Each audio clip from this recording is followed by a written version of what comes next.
तो है गाइस, कैसे हो आप सभी लोग। तो आज मैं एक न्यू एनिमे का एक्सप्लेनेशन स्टार्ट करने वाला हूँ जिसका नेम है साकामोटो डेज। तो चलो बिना किसी देर के एपिसोड को शुरू करते हैं। एपिसोड की शुरुआत होती है एंड हमें हमारे मेन कैरेक्टर साकामोटो तारो को दिखाया जाता है जिसको कि हम साकामोटो बोलने वाले हैं। एंड करंटली वो कई बंदों से घिरा हुआ था जो कि उस पर एकदम ओपन फायर कर देते हैं। पर लेकिन जो साकामोटो है वो रॉड का यूज करते हुए उन सभी बुलेट्स को ब्लॉक कर लेता है एंड उसके बाद एक एक करके उन सभी बंदों को मारने लगता है। एंड उन सभी को मारने के दौरान उसको एक मूवमेंट के लिए भी हेजिटेशन नहीं होता। एंड तभी हमें उसका इंट्रोडक्शन करवाया जाता है जो कि है एक लेजेंडरी हिटमैन साकामोटो तारो, जिससे कि सभी गैंगस्टर डरते हैं एंड यहाँ तक कि जितने भी हिटमैन्स हैं वो सभी उसको एडमायर करते हैं। फिर हमें दिखाया जाता है कि साकामोटो कन्वीनियंस स्टोर में जाता है जहाँ पे वहाँ के कैशियर को देखने के बाद उसको एकदम प्यार हो जाता है, जिसके बाद वो रिटायर हो जाता है एंड शादी से शादी भी कर लेता है। एंड उसके बाद उसका एक बच्चा होता है एंड अभी के टाइम में वो काफी ज्यादा मोटा हो चुका है। एंड उसके बाद हमें एक बंदे को दिखाया जाता है जो कि बोल रहा होता है कि मैं तुमको काफी टाइम से ढूंढ रहा हूँ मिस्टर साकामोटो। एंड यहीं दूसरी तरफ हमें साकामोटो को दिखाया जाता है जो कि कन्वीनियंस स्टोर में बैठा होता है एंड उसके सामने एक बच्चा मार्क बना के बोलने लग जाता है कि अगर मैंने अपना निशाना लगा लिया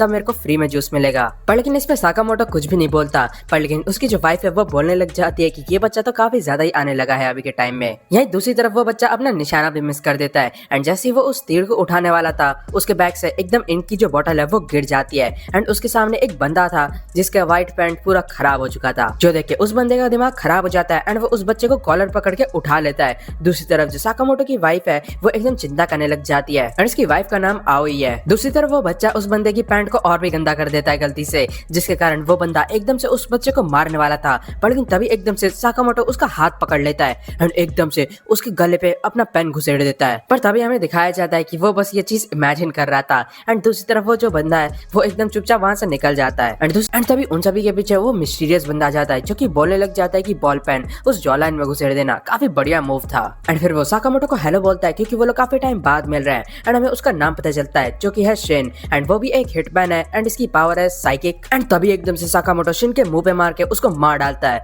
पर लेकिन ये भी शिन की इमेजिनेशन थी एंड वो काफी ज्यादा घबरा जाता है एंड साकामोटो को दूसरों को अपने माइंड में मारने के लिए मना करता है। एंड फिर वो उसको याद दिलाने लगता है कि कैसे वो पहले के टाइम में उसके अंडर में काम करता था। फिर हमें दिखाया जाता है कि वो दोनों ही बाहर होते हैं जहाँ पे शिन तो काफी ज्यादा हैरान होता है कि साकामोटो ने एक दुकान खोल लिया है एंड अभी एक नॉर्मल लाइफ जी रहा है। एंड तभी वो साकामोटो से रिटर्न करने की रिक्वेस्ट करने लग जाता है। पर लेकिन जो साकामोटो है वो एकदम अपना मुंह फेर लेता है डायरेक्ट मना करते हुए। एंड तभी शिन बताने लग जाता है कि कैसे जो सभी गैंगस्टर्स हैं वो आपसे डरते थे, यहाँ तक कि आपको तो लेजेंडरी हिटमैन कह के बुलाया जाता था, पर लेकिन आपने उन सभी चीजों को फेंक दिया। एंड इसके कारण वो काफी ज्यादा गुस्सा होता है। पर लेकिन जो साकामोटो है वो कुछ भी नहीं बोलता। एंड तभी जो शिन है वो एकदम से स्मोक करने वाला था, पर लेकिन जो साकामोटो है वो एकदम स्पीड से शिन की सिगरेट ही काट देता है। एंड ये देखने के बाद शिन काफी ज्यादा हैरान हो जाता है बिकॉज वो साकामोटो को ये करते हुए देख ही नहीं पाया। पर लेकिन तभी वहाँ पे एक बंदा आ जाता है जो कि साकामोटो से एक फेवर आस्क करने लगता है, कहीं ये बंदा किसी को क्लियर तो नहीं करवाना चाहता। एंड शायद इसी के कारण जो साकामोटो है उनकी स्पीड अब तक कम नहीं हुई है। बट फिर हमें दिखाया जाता है कि वो बंदा बस साकामोटो से अपनी पेड़ की टहनियां कटवाना चाहता था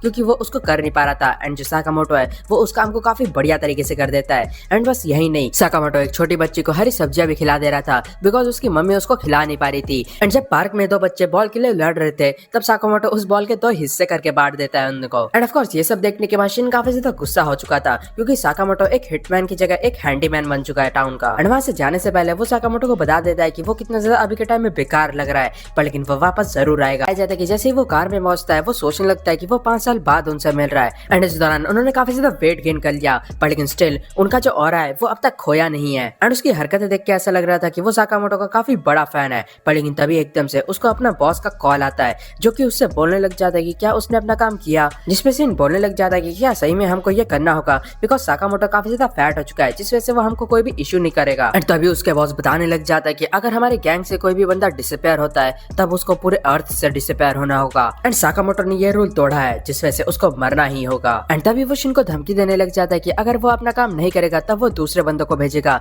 देगा। पर लेकिन जो शिन है वो एकदम से फोन कट कर देता है एंड फिर सोचने लग जाता है कि उसके पास और कोई चॉइस नहीं है। एंड इवन रात के टाइम पे भी वो इसी के बारे में सोचे जा रहा था एंड वो याद करता है कि कैसे उसने साकामोटो के साथ अपने मिशंस को कंप्लीट किया है। एंड फिर वो डिसाइड कर लेता है कि वो ये काम को करने वाला है क्योंकि अगर वो इस काम को नहीं करेगा तब कोई और बंदा कर देगा। फिर हमें अगले दिन का सीन दिखाया जाता है जहाँ पे शिन कन्वीनियंस स्टोर में पहुंच गया था एंड आई उसको देखने के बाद उसको वेलकम करती है क्योंकि वो लोग पिछले दिन ही मिले थे। जो शिन है वो एकदम से अपने गन में साइलेंसर लगाने के बाद स्टोर के अंदर घुसता है एंड एकदम नॉर्मल एक्ट करने लग जाता है। तभी जो शिन है वो एकदम साकामोटो के ऊपर फायर करता है, पर लेकिन जो साकामोटो है वो अपने मुंह से जो कैंडी है एकदम उस बुलेट की तरफ फेंकता है, जो कि एकदम बुलेट से टकराते हुए उसकी ट्रेजेक्टरी को मोड़ देती है। जो देखने के बाद शिन काफी ज्यादा हैरान हो जाता है एंड वो एक और गोली फायर करने वाला था कि तभी एकदम से उसके सामने से साकामोटो एक गायब हो जाता है। साकामोटो इधर उधर चीजें फेंकते हुए शिन को डिस्ट्रैक्ट कर रहा था एंड दूसरी तरफ जो शिन है वो साकामोटो का माइंड भी रीड नहीं कर पा रहा था। साकामोटो रबर का यूज करता है एंड जो कैंडी है उसको एकदम बुलेट की तरह शिन की तरफ मारता है, जिसको कि शिन डॉज कर लेता है। पर लेकिन इसी मौके का फायदा उठाते हुए जो साकामोटो है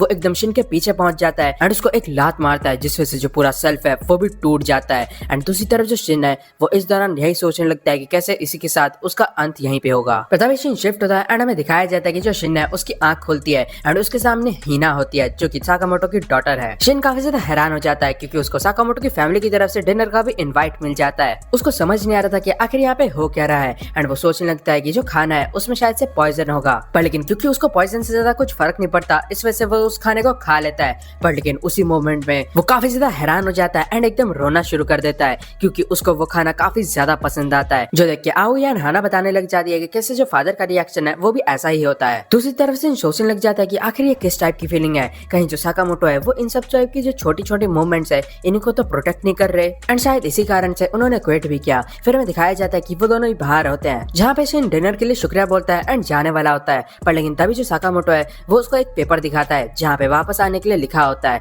एंड ये देख के शिन क्या ही बोल सकता है। फिर शिन शिफ्ट होता है एंड हमें दिखाया जाता है कि जो शिन है वो अपने बॉस के सामने होता है एंड उसको देखने के बाद बॉस बोलने लग जाता है कि तुम एक एम्बैरेसमेंट हो। पर लेकिन तभी एकदम से शिन घुटने में आ जाता है एंड बॉस से रिक्वेस्ट करने लग जाता है साकामोटो को जीने देने के लिए, जो देख के सभी लोग हंसने लग जाते हैं। पर लेकिन बॉस उसका कारण पूछता है, जिसपे शिन बताता है कि उसके पास अभी एक फैमिली है एंड ऑफ कोर्स ये सुनने के बाद ही बॉस कहाँ पे मानने वाला था एंड वो बताने लग जाता है कि वो रिस्पॉन्सिबल है रूल ब्रेक करने का, जिसके कारण उसको मरना ही होगा। एंड ये सुनने के बाद शिन बोलने लग जाता है कि अगर ऐसी बात है आप मेरे को रिस्पॉन्सिबल ठहराओ, साकामोटो की जगह पे मैं मर जाता हूँ एंड आप उसको जिंदा छोड़ देना। एंड ये सुनने के बाद ऑफ कोर्स बॉस हैरान हो जाता है, पर लेकिन वो इस डील को मान भी लेता है क्योंकि इससे एक तीर से दो निशाने हो जाएंगे। इसके मरने के बाद वो साकामोटो को मारने जाएगा एंड दूसरी तरफ जो शिन है वो उसके माइंड को रीड कर लेता है, जिस वजह से वो जो गन पॉइंट है वो उसकी तरफ कर देता है एंड उस जगह पे तभी फायरिंग स्टार्ट हो जाती है, जहाँ पे पूरे जो गैंग मेंबर्स हैं वो सभी शिन के पीछे पड़ जाते हैं। एंड यही दूसरी तरफ हमें साकामोटो को दिखाया जाता है जिसने की इन सभी चीजों को सुन लिया था एंड तभी वो एकदम से कैशियर में अपना एक चाबी डालता है, जिसके कारण वो जो पूरी जगह है वो एकदम ट्रांसफॉर्म होने लग जाती है एंड उसके आसपास कई तरीके के वेपन्स आ जाते हैं एंड साकामोटो भी अपनी गन ले लेता है। दूसरी तरफ हमें शिन को दिखाया जाता है जिसको कि चारों तरफ से ही बंदों ने घेर लिया था, पर लेकिन जो शिन है वो उन सबको ट्रिक करते हुए एक एक करके उनको मारने लगता है। पर लेकिन जल्दी उसको रियलाइज हो जाता है कि उसके पास ज्यादा बुलेट्स नहीं है एंड उसको यहाँ से निकलना होगा। पर लेकिन जैसे ही वो वहाँ से निकलने वाला था अचानक से उसके पैर में एकदम से एक बुलेट लग जाता है, जिसके कारण वो वहाँ से भाग नहीं पाता एंड वहाँ पे सभी बंदे उसको गन पॉइंट में ले लेते हैं। उसने तो ये सोच लिया था कि वो यहाँ पे मरने वाला है, पर लेकिन तभी एकदम से टेजर गन का यूज करते हुए वहाँ पे साकामोटो आ जाता है। साकामोटो को वहाँ पे देख के सभी बंदे काफी ज्यादा हैरान हो जाते हैं एंड गैंग बॉस सबको ऑर्डर देता है उसे मारने का। पर लेकिन जो साकामोटो है वो एक एक करके सभी बंदों को मारने लग जाता है, वो भी पेंसिल एंड पेन का यूज करते हुए। यहाँ तक कि वो तो पेंसिल का यूज करते हुए बुलेट्स को भी रिफ्लेक्ट कर रहा था एंड साथ ही साथ चॉपस्टिक का यूज करते हुए बुलेट को पकड़ रहा था, जो कि कुछ ज्यादा ही क्रेजी शिट हो गया। एंड सच बताऊं तो ये फाइट सीन देखने के बाद ऐसा लग रहा है कि साउथ की मूवी से इंस्पायर्ड है। एक घुसे में सभी बंदों के दांत मुंह तोड़ने के बाद वो बॉस को भी मार देता है एंड तभी शिन साकामोटो से पूछने लगता है कि आखिर उसको कैसे पता चला कि वो यहाँ पे है, जिसपे साकामोटो उसके गन से एक बग निकालता है जो कि उसने तब प्लांट किया था जब शिन बेहोश हो गया था। एंड क्योंकि साकामोटो ने ऑलरेडी सब कुछ सुन लिया था इस वजह से शिन उसको बताने लग जाता है कि मैंने जो कुछ भी किया मैं उन सबको मेन करता हूँ एंड मैं इस टाउन को छोड़ के जल्दी ही जाने वाला हूँ। एंड तभी साकामोटो उसको एक एप्रिन देता है एंड बताता है कि हर घंटे का 800 येन एंड एक्स्ट्रा टाइम का एक्स्ट्रा पे। एंड ये बात सुनने के बाद शिन एकदम शॉक हो जाता है। फिर हमें अगले दिन का सीन दिखाया जाता है जहाँ पे शिन ने भी कन्वीनियंस स्टोर में वर्क करना शुरू कर दिया था। यहाँ तक कि हाना भी शिन को काफी ज्यादा पसंद करने लगी थी एंड इवन जो शिन है वो भी अपने काम में काफी ज्यादा बढ़िया था। इसी बीच वो जो बच्चा है वो शिन को बोलने लग जाता है उसके साथ खेलने के लिए, पर शिन बताता है कि उसको अभी काम करना है एंड तभी वो बच्चा शिन से पूछने लग जाता है कि इसके पहले वो कहाँ पे काम करता था, जिसपे शिन उसको कुछ बोलता उसके पहले वो साकामोटो का माइंड रीड कर लेता है, जहाँ पे वो उसको धमकी देता है कि अगर तुमने कुछ भी कहा तब तुम मारे जाओगे, जिसके कारण वो बताता है कि वो सफाई करता था। एंड इसी के साथ ये जो एपिसोड है वो खत्म होता है।